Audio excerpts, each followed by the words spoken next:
Hello, hello, hello. I hope you are off to a great new day because I'm here to welcome you to Wake Up to Your Life Magic. My name is Dr. Helmut Lucero Love, and this is the podcast where we talk about um, conversations, topics, and ideas that help elevate our leadership in the world by talking about waking up to the fact that we're all creating this reality, and it is something that we need to be highly aware of in this time of great change and confusion and division.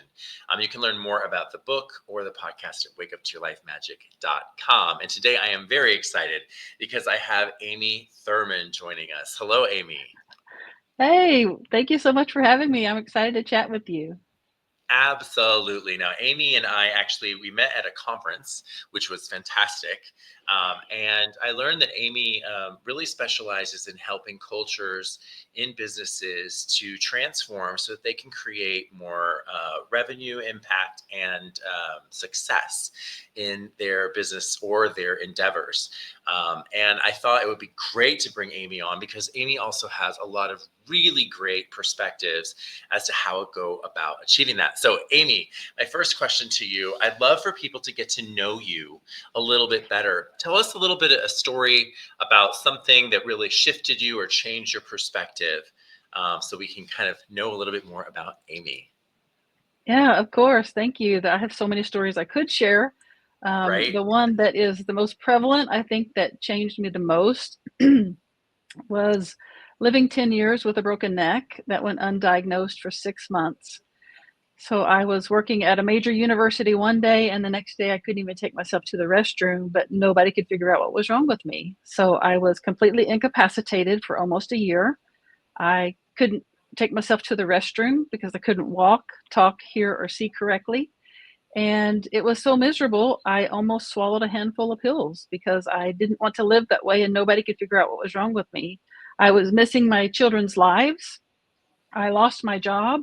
I lost my sense of self worth and I almost lost myself.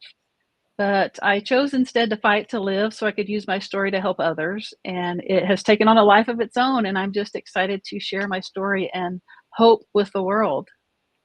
Wow, Amy, that's like a big story. What, if you don't mind my asking, how old were your children at that time? Yeah, sure. My daughter was a senior in high school. My older son was a freshman in high school. And my youngest son was 4 years old. And so, talk about years that they need their mama. I wasn't there for them. I couldn't because I couldn't get out of bed.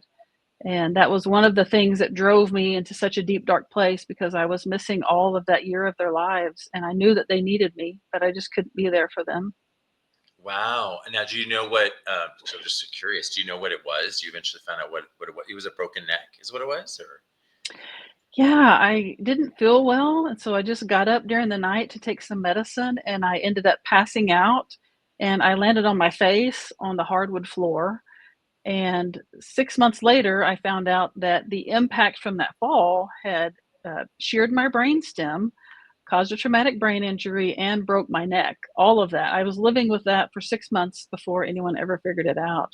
And it took them 6 years to figure out why I passed out in the first place. They discovered that I have POTS or dysautonomia, where my blood pressure just bottoms out sometimes and I pass out. So it's been quite a journey for sure. wow, wow, wow, wow. So, what would you say? Because you went to some very dark places, some dark spaces that some of us travel through, some of us don't relate to, some of us relate in ways. What did that teach you, and how is it fueling your journey today? Oh, I have been in a dark space more than once in my life. This was probably the deepest because I could not see a way out. Nobody could figure out what was wrong with me. And I really was determined. I had enough pain medication. It was going to be quick, it was going to be easy, it was going to be painless, and that was going to be my way of helping my family relieve the burden that I felt like I was because they had to do everything for me. And I didn't know, I couldn't see any other way out. And this voice said to my heart, it wasn't an audible voice, it was something that said to my heart, what if you don't have to die? What if you can make a different choice? What if you can take the same energy you're using trying so hard to die, and you can flip it around and use it to fight to live? Maybe you can get better and use your story to help others. And so that became, wait, I have a choice. There's another option here. I don't have to end my life. And it really, really sent me on a trajectory of really trying to process and understand that, okay, this is something I get to decide. This is not something that's happening to me. This is something that I'm determining, that I get to choose which way I handle it.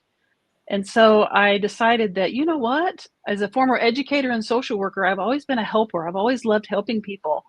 Maybe I can still help people being incapacitated. I couldn't see beyond being incapacitated, but maybe I can still use this in a way that helps people.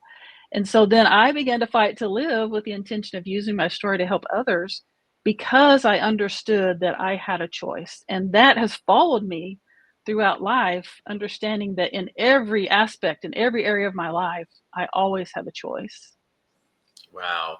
It's interesting how the love of others, in this case, the love of family, I'm sure, with a 4-year-old and 2 high school kids, your love for your family, your children, and serving others is really a fuel that helps you to love yourself in that case. Mm. Yeah, I So, hadn't thought about it that way, but yeah, it's absolutely yeah, true. Yeah. yeah. So, okay, so now you have something that you work on with your business that we talked about, culture transformation. Tell me about your vision for that and what you're creating in the world from that vision. Oh yeah, I would love to. I I have had, like we talked about, some mental health crises in my life, and one of those resulted in a week stay in a mental health hospital. And what I learned from that experience is, while we have mental health issues, I don't think we have a mental health crisis. I think what we have is a presence crisis, that we're not spending enough time allowing people to simply be who they are and give them space to simply be human. One of my taglines and one of the things I'm so passionate about is just being authentic, allowing ourselves to just be who we are, to remove the masks and beyond the roles and the expectations and all of the things that we try to accomplish in life, to just be who we are. And so I understood better from that experience this concept of holding space, which is just simply a safe place to fall apart without judgment. Like, where do you find that in the world? A safe place to fall apart without judgment, right? Except for your therapist office. And so holding space isn't therapy. It isn't advice. It's just a safe place to fall apart without being human. And because I have worked in the business sector, I had been an educator, I have been an entrepreneur, I've done all these things. What I came to understand is that, research shows us that over half of people who go to work on Mondays have what's called the Sunday scaries, where they're dreading going to work on Mondays. And the research shows that it's not because they don't like their job, it's because they can't be authentic at their job. They feel like they have to wear a mask to be able to do their work well. And so, this concept of holding space is something that I bring to leaders, because what I found with leaders, with business owners, organizational and business leaders, is that they have the self confidence, they have the experience, they have all of the degrees, they know how to manage things, but they don't really know how to lead people. They don't have the warmth piece. And so I help them combine the self confidence that they have with the warmth piece, to allow the workplace to be a more authentic place for people to simply be human and be accepted as they are. And I will tell you what happens. People do a much better job, at their work, if they feel like they can be authentic and they're not judged, and the workplace is a place that they want to be and they feel accepted. And I know that's difficult, for leaders to hear, like, I can't just let people just do what they want to do. That's not how it works. And I understand that. But if you change the environment of the workplace culture, it changes the entire organization. And I can't tell you how much money that you can save in communication, in absenteeism, reducing absenteeism, in retaining your best people. People say that people don't quit jobs, they quit people. And when you change the workplace culture, that doesn't happen. And so obviously I'm passionate about this. I could talk at length about it, but I hope that answers your question. It does, and I'll tell you one of the things as a leader, because this was something that I developed later in my corporate leadership, but I found to be true, which resonates with what you're saying. Um, you know, it tends to be that people who do well in leadership roles are, if you're familiar with DISC assessment, they're D's, right? So Yes. um, we tend to like actions and tasks. And so people become actions and tasks. They're just like, I need Mm. to get these 10 people to do this thing, right? Which is great because we get people to do things. But the reality is the complete opposite side of the spectrum, which is the supportive nature, is really understanding what people require and resonating with how they're feeling, and then being sure that they're comfortable and that they're well equipped and supported, right, in what they're doing. And so what you're speaking to really is having a culture that, yes, gets things done, but actually provides support to all the employees, is that fine balance. And I could see where creating those environments is passionate to you.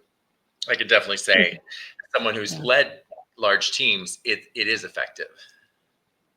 It really is. And, most leaders who call themselves leaders, who have the role of leaders, they aren't really leaders. They're really managers because they're managing the people, they're managing the things. And so they really need to be taught what a true leader is and what leadership actually looks like, because it involves this warmth piece that I'm talking about. It's not just checking boxes and making sure things are done. There's so much more to being a leader than just managing. And I think that is something that a lot of leaders are missing in our world Yeah, today. I would not disagree. I call it relationship and vision, because you're also the inspirer. So you got to inspire everyone, right? And you got to also connect with them. Let's talk a little bit about the world that we're in presently from a leadership perspective. We talk about whether it's the political environment, whether it is your school board, whether it's a business environment, a corporate setting. As we're seeing, it's an interesting time we're recording this, so we've got lots of things going on the political spectrum. But also just in businesses, we know that AI is giving great opportunity for companies to cut a lot of costs, which are a lot of humans, which is great for business. Um, but it also starts to ask questions, what's good for society? And I'm curious, Wake Up to Your Life Magic is about spiritual awakening, and the concept that really aligning to deeper purpose is really important for this next generation. And as we deal with the possibilities that are in front of us, what are your thoughts about getting to be spiritual or purposeful in a work environment? And how do you feel about that as someone guiding culture? I love this question. Couple things. I think true leaders, don't understand the impact that they have on the entire company culture, because it all falls from the top. Like whatever happens at the top, it trickles down to the entire organization. And so if I have met a lot of leaders who really want their workplace culture and organization to change, but they aren't willing to see that the way they impact that change and the effect that they can have if they just change a few things of the way they do things and the way they see things, it impacts the entire organization. And as far as AI goes, I'm a user of AI. I use AI regularly to help me really think through some ideas that I have to really kind of line them out. But I will tell you something that AI will never be able to replace, and that is human emotion. That we just can't. We humans we are emotional beings, and I'm going to try not to go on my soapbox here because I love talking about emotions. But emotions are part of our communication system. They're there to send us a message and to help us understand that things need to change or things are going well. But AI can never replace that. And so by replacing people with AI, you're also replacing that emotional piece, which is going to make organizations feel more robotic and less like exactly what I was talking about, less warm and less like a place that people want to be. And so I do think it's a great concern that we need to think about. Yeah, it's going to place a lot more emphasis on connected leadership, connected teams, building family structures at work, so to speak. They're already families, if that makes sense, but really emphasizing the connection, because it's a challenge if I'm like feeling connected, but then tomorrow I'm replaced by AI. And I think that's sort of Mhm. like one of the things that employees are feeling right now, right? Am I just part of a project somewhere else to remove me? And so, how Right? much can I be good in this space? Um, it's also interesting, when we think about the AI wave and um, our own tech that we're already locked into. So if I'm locked into tech, and then these things are dehumanizing other interfaces that I'm having in the world, um, the need for people to actually have real connected moments in their day really increases. Mhm. It really does. And a lot of people, every time, literally, every time I go out in public, to the grocery store, to the doctor's office, anywhere, people share something with me that they have never shared with anyone else. It's like I have a sign that says, "Please bare your soul to me," because I have this ability to hold space for people. And I think that's what people are craving. People are craving this ability to just be accepted for who they are and not judged. And I think AI and are the apps that we're on gives them a sense of that non-judgment, if that makes sense. So people spend a lot of time, what they say, doom scrolling or scrolling through social media because they're not being judged by that app, if that makes sense. They feel kind of safe because they're behind a screen, they're not being seen. While they may post something, it still feels more safe than talking to a human. So I feel like this whole concept of holding space can be very powerful, and it really is what we're craving, humanity, right now. Yeah. It's also a place to hide. Yeah. Unfortunately, the reality is you're getting fed what you already like. So you're hiding, you're not really challenged, right? When I go out in the world and I really talk to people, I'm challenged with the reality of maybe where I need to improve or how I need to rethink something, right? So I Yeah. think people are almost scared to grow sometimes and scared to Yeah. challenge themselves and think, something different might be more pain than it's worth, but it's actually the opportunity to grow. It So really is, yes. yeah, so I'm curious, as you have your business, Amy, tell tell us, it's not all roses. There are challenges and there are really great benefits from working in a business like we are in. What is it? What's one of the challenges that you see in your business? Oh gosh, by far, it is helping people understand that being authentic is not the end of the world. Society teaches us to cover up our feelings, to not share how we're really feeling, to push them down and hide them, never to allow them to surface again. But when I go in and I say, "All right, let's deal with your feelings. Let's allow yourself to feel the feelings," they're like, "Oh gosh, no, no, I can't do that. I can't do that," and they're really scared of that. And so I have had to change my verbiage, honestly, because when I come at people talking about emotions, they shut down, immediately shut down.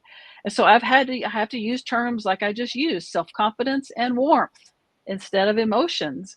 And I think that's the biggest challenge that I find is that people don't understand how much this concept can help them if they're willing to open themselves up to it. But a lot of them find it so scary that they're just not willing to do the work, or maybe it is that they just don't understand how important the work is. So that's one of my biggest challenges.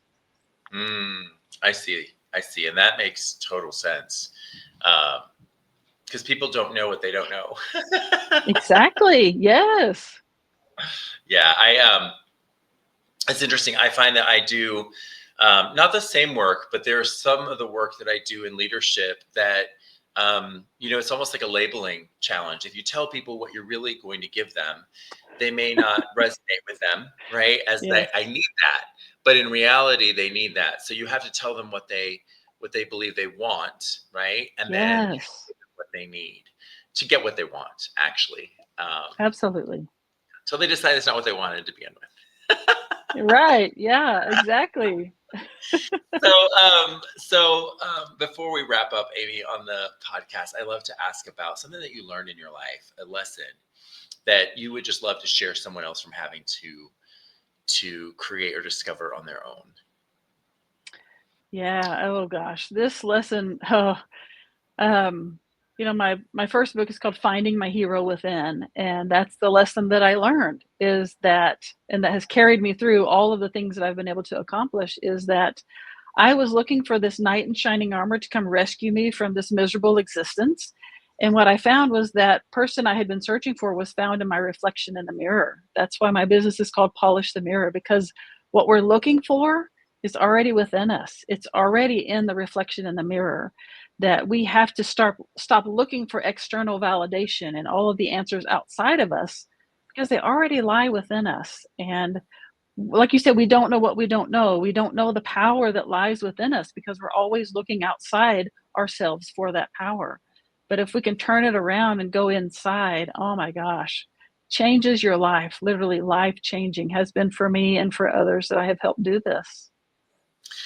That's it's such a challenge. First of all, it resonates with me. And if for any of you all listening, if that resonates with you, there are times in life for certain where I've sought out validation, right? And especially being an organism as humans, we Right. tend to be like, hey, is this good, guys? Right? Is this good, Right. girls? Yeah. Right? And we like that. We really do. But as a leader, and there are some moments also where life is just a you game, right? And depending on your spiritual thought, it's a you and your source game. And you kind of look at your whole life experience, and there's sort of, you are the common thread, right? Hmm. You and Yeah. source, if you have a source. So it is an interesting lesson. I feel like I keep learning that lesson. I'll think I'm done, and then like some other part of life happens, and I'm like, oh really? I get to do this too. I So get to do true. it. Yeah. Yes. Yeah. That's great advice, Amy. Well, hey, I want you all to know, first of all, thank you, Amy, for joining us today. I want you to know that you can learn Absolutely. more about Amy and her business at www.getamyshelp.com. And Amy, I think you have like a free assessment there, don't you, or something that people can The, interact yes, I have on the free page. Go to my website on the drop down menu. Just go to free, and I have a couple free things there for you. Thanks so much. I enjoyed having you on the show. I know our listeners have too. A reminder, you can always check out more about my business at drhelmutlove.com, where I support executives and business people in their leadership and strategy. Thank you so much, Amy, for joining me today. And I hope you all have a great one until our next time. Thank you so much.